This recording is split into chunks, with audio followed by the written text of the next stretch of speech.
امریکی ریاست کیلیفورنیا کے شہر لاس اینجلس کے جنگلات میں لگی آگ سے معروف اداکار جیمز ووڈ کا گھر بھی جل کر خاکستر ہو گیا۔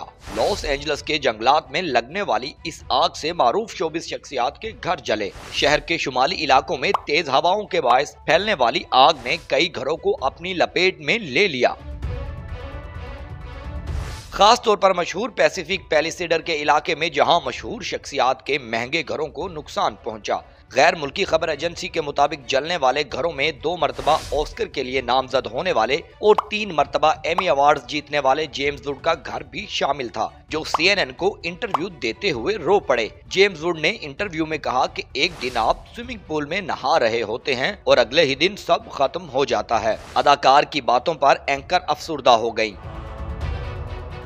البتہ social media per James would کو صارفین کی جانب سے کوئی ہمدردی نہ ملی۔ متعدد صارفین نے جیمز کو وہ وقت یاد دلایا جب وہ اسرائیل کی غزہ میں کی جانے والی نسل کشی کی حمایت کر رہے تھے۔ عبداللہ نامی ایک صارف نے لکھا کہ جیمز ووڈ، جن کا گھر لاس اینجلس میں لگنے والی آگ میں جل گیا، اب وہ عملی طور پر غزہ کے فلسطینیوں کے دکھ اور درد کو سمجھ سکیں گے، جنہوں نے اسرائیل کی حمایت میں فلسطینیوں کو قتل کرنے کا مطالبہ کیا تھا۔ صارف نے لکھا، جو کوئی ناانصافی کرتا ہے یا اس کا ساتھ دیتا ہے، خدا اسے جلد یا بدیر سزا ضرور دیتا ہے۔ یہ خدائی انصاف ہے جسے وہی سمجھ سکتا ہے جس کے دل میں کچھ ایمان ہو۔ اس کے علاوہ امریکی اسلامی اسکالر اور شہریوں کے حقوق پر بات کرنے والے ڈاکٹر عمر سلیمان نے اپنے ٹویٹ میں کہا کہ دعا ہے کہ خدا لاس اینجلس اور اس سے باہر کے معصوم لوگوں کی جان و مال کی حفاظت کرے۔ انہوں نے لکھا، ہم مدد نہیں کر سکتے، لیکن اس بات کو نظر انداز نہیں کیا جا سکتا کہ غزہ کے لوگ اقتدار کے ایوانوں میں ظالموں کے ہاتھوں تباہ ہوتے رہے ہیں، ان ظالموں کی حمایت سے جو اپنی حویلیوں میں خود کو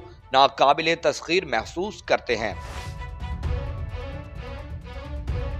امریکی ریاست کیلیفورنیا کے جنگلات میں لگنے والی حالیہ خوفناک آگ سے کئی ماہ ہی مشہور امریکی پوڈ کاسٹر جو روگن نے اس حوالے سے ایک تشویشناک پیشگوئی کی تھی، جو اب حقیقت کا روپ دھار چکی ہے۔ جو روگن نے جولائی 2024 میں اپنے پوڈ کاسٹ میں جنگلات میں لگنے والی آگ کے موضوع پر بات کی تھی۔ اس پوڈ کاسٹ کے دوران انہوں نے ایک فائر فائٹر کے ساتھ اپنی گفتگو کا ذکر کرتے ہوئے کہا، جس نے آگ کے حوالے سے ایک تباہ کن منظر نامے کی پیشگوئی کی تھی۔ جوئے روگن نے فائر فائٹر کے الفاظ دہراتے ہوئے بتایا کہ ایک دن جب ہوا کی سمت درست ہوگی تو کسی جگہ لگنے والی آگ پورے لاس اینجلس شہر کو جلاتے ہوئے سمندر تک پہنچ جائے گی۔ اس کلپ میں جوئے روگن نے جنگل میں لگنے والی آگ کے پھیلنے کے خوفناک پیمانے اور رفتار کو بیان کیا۔ انہوں نے کہا کہ یہ آگ اتنی بڑھ سکتی ہے کہ 64 کلومیٹر فی گھنٹہ کی رفتار سے چلنے والی ہواؤں کے ساتھ ہزاروں ایکڑ کے رقبے کو جلا سکتی ہے۔ ایک بار جب یہ شروع ہو جائے تو یہ اتنی پھیل سکتی ہے کہ اسے بجھانے کے لیے کچھ نہیں کیا جا سکتا۔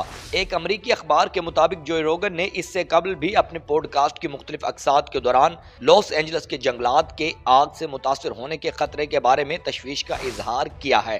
ان کی یہ پیشگوئی اب لاس اینجلس میں لگی آگ کی صورت میں سچ ثابت ہوئی ہے، جس سے علاقے میں خوف و ہراس پھیل گیا ہے۔ حکام آگ پر قابو پانے کی بھرپور کوشش کر رہے ہیں، تاہم تیز ہواؤں کے باعث آگ تیزی سے پھیل رہی ہے، جس سے مزید تباہی کا خدشہ ہے۔ یاد رہے کہ لاس اینجلس کے جنگلات میں لگنے والی آگ کو امریکی تاریخ کی سب سے مہنگی آفت قرار دیا جا رہا ہے، جس میں نقصان کا ابتدائی تخمینہ $150 ارب تک پہنچ گیا۔ میڈیا رپورٹس کے مطابق حکام کا کہنا ہے کہ 6000 سے زائد گھر اور عمارتیں تباہ ہو چکی، جبکہ 4 سے 5000 مکانات کو جزوی نقصان پہنچا ہے۔ آتش زدگی کے باعث انشورنس انڈسٹری کو تقریباً $8 ارب سے زیادہ کا نقصان ہوا ہے۔ امریکی میڈیا کے مطابق منگل سے لگی آگ نے 36,000 ایکڑ سے زائد رقبے کو لپیٹ میں لے رکھا ہے اور اس وقت جنگلات میں 5 مختلف مقامات پر آگ لگی ہوئی ہے، جبکہ آسٹریلین حکام نے لاس اینجلس کے حکام کو مدد کی پیشکش کی ہے۔